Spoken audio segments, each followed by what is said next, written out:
So welcome student. ये हमारा जो क्वेश्चन है 2 मार्क्स के लिए पूछा गया है। बहुत इंपॉर्टेंट क्वेश्चन है, रिपीटेड क्वेश्चन है। तो देखिए क्वेश्चन को देखते हैं। Establish relation between drift velocity and electric current for conductor. तो देखिए हमें करना क्या है, सबसे पहले तो हमें लिख लेना है क्वेश्चन नंबर 11। उसके बाद देखो क्या करना है, आपको लिखना है कि relation between drift velocity and electric current. तो जो हमारा ड्रिफ्ट वेलोसिटी होता है वो किसके कारण होता है। देखो कभी भी जो ड्रिफ्ट करंट की बात आएगी तो वहाँ पे एक चीज़ ध्यान रखिए कि ड्रिफ्ट करंट हमेशा वहाँ पे होगा जहाँ पे हम एक्सटर्नल सप्लाई लगा रहे होंगे।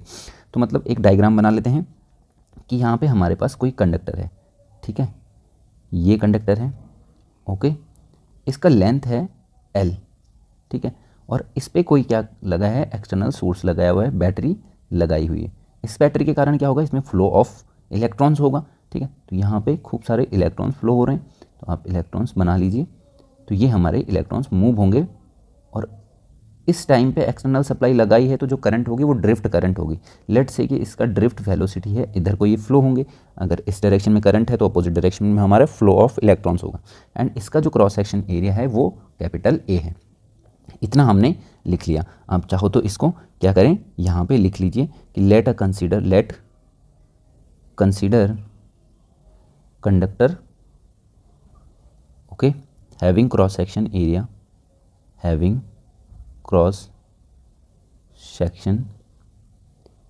Area capital A and length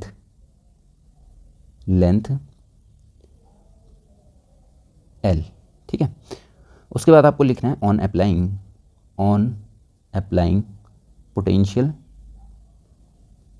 potential capital V current I, तो ये आपका पोटेंशियल V है, I फ्लो थ्रू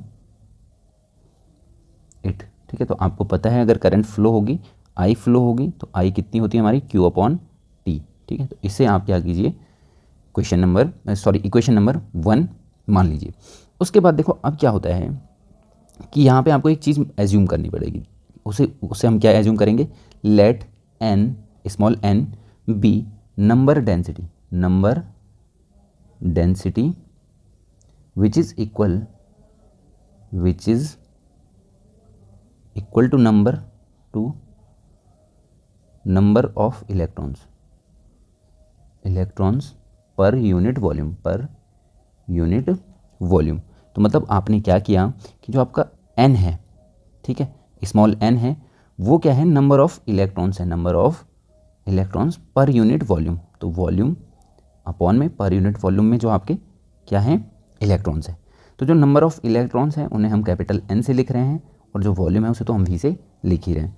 अगर मैं यहाँ से बात करूँ कि मेरे को क्या निकालना है, नंबर ऑफ़ इलेक्ट्रॉन्स निकालने। तो नंबर ऑफ़ इलेक्ट्रॉन्स निकालने के लिए मेरे को, मैं n को इधर रहने दो, इस v को इधर ले आऊँ, तो स्मॉल n इधर आ जाएगा और कैपिटल V इसके साथ इधर चला जाएगा, वॉल्यूम वाला, ठीक है। अब देखिए जो वॉल्यूम होता है, ठीक है, जो वॉल्यूम है, अगर मेरे को इसका वॉल्यूम निकालना है तो अगर मैं इस एरिया के साथ मल्टीप्लाई करूँ इस लेंथ को, तो मेरा क्या निकल जाएगा, वॉल्यूम निकल जाएगा।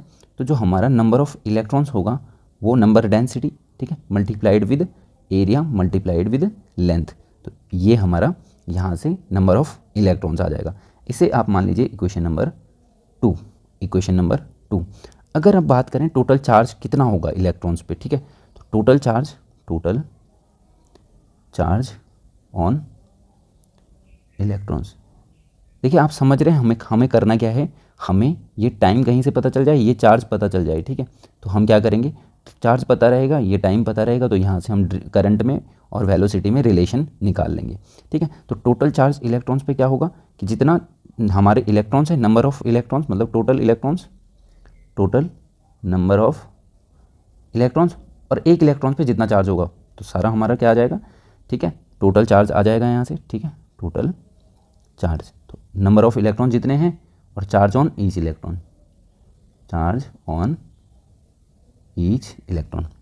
मतलब कि जो हमारा टोटल चार्ज है Q वो किसके बराबर है, टोटल नंबर ऑफ इलेक्ट्रॉन, तो टोटल नंबर ऑफ इलेक्ट्रॉन को हमने कैपिटल एन से रिप्रेजेंट करा था, और एक पे कितना होता है, एक पे होता है ई चार्ज, ठीक है।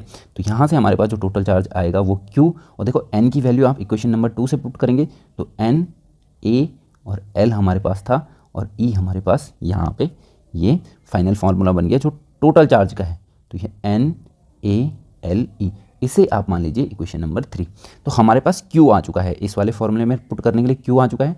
अब हमें टाइम पता चल जाए कि इसमें टाइम कितना लग रहा है, ठीक है। तो टाइम निकालने के लिए हम क्या करेंगे, देखिए हमें पता है कि जो टाइम होता है वो क्या होता है, डिस्टेंस अपॉन स्पीड होता है, डिस्टेंस अपॉन स्पीड होता है, ठीक है। स्पीड का फॉर्मूला होता है डिस्टेंस अपॉन टाइम, मैं इधर ले गया इसको और टाइम को ऊपर ले गया, ठीक है। तो यहाँ से हमारे पास टाइम निकल जाएगा, ठीक है। तो डिस्टेंस कितनी है, देखिए डिस्टेंस कितनी है, अगर मैं यहाँ बात करूँ, ठीक है, तो इसकी डिस्टेंस कितनी है, टोटल डिस्टेंस क्या है एल, और स्पीड कितनी है वी डी, ठीक है।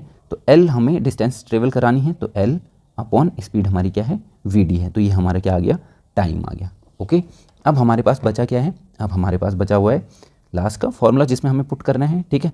Put T and Q in equation 1, तो इक्वेशन 1 एक बार मैं इधर लिख लेता हूँ, I equal to Q upon T. तो क्यू इजिकल टू क्या आया था हमारा, क्यू इजिकल टू क्या आया था, यहाँ पे एक बार देख लेते हैं, क्यू इजिकल टू आया था एन ए एल ई, ठीक है। तो small N A L E, okay. और हमारा टी क्या आया था, टी आया था हमारा L upon V D, L upon V D, okay. तो एल से एल हो जाएगा कैंसिल आउट, ऊपर चला जाएगा हमारा वी डी, और हमारे पास जो करंट बचेगा वो क्या बचेगा, N A E V D, ठीक है। तो इसे आप कर लीजिए बॉक्स में बंद, ठीक है। तो ये हमारा करंट हो गया, ये हमारा ड्रिफ्ट वेलोसिटी हो गया। तो ये रिलेशन होता है हमारा ड्रिफ्ट वेलोसिटी में और करंट में, ठीक है।